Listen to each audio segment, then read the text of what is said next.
Personal care assistants help vulnerable Minnesotans live independently, but now some say they're showing up for their shifts and not getting paid. Fraud investigations into Minnesota's Medicaid program has led to reimbursements being withheld, and staff and clients now are being put at risk. In Northern News Now's Kyrie Johnson spent the day hearing from PCAs about their concerns for the future of the industry. As Medicaid claims are being investigated by the federal government amid statewide fraud investigations, home care providers and assistants like the ones who work here in Virginia are saying that they're being impacted in a big way.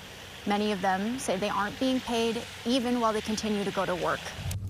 So it was completely blindsided, nothing we could have foreseen. Personal care assistants across Minnesota were caught off guard. Despite working for legitimate businesses, their paychecks have been delayed. State officials are investigating fraud, but PCAs say honest workers are paying the price. Wendy Dickhausen is a personal care assistant.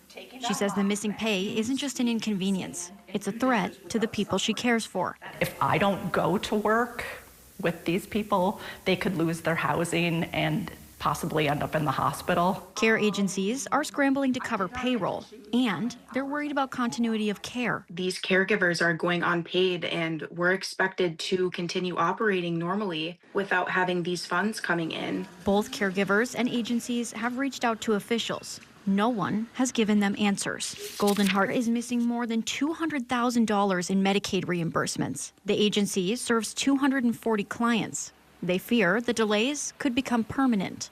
I don't know what the future holds, but I really hope it's better than this. Providers say the PCA industry's future is in danger. These are people, these are vulnerable adults, and this should be illegal.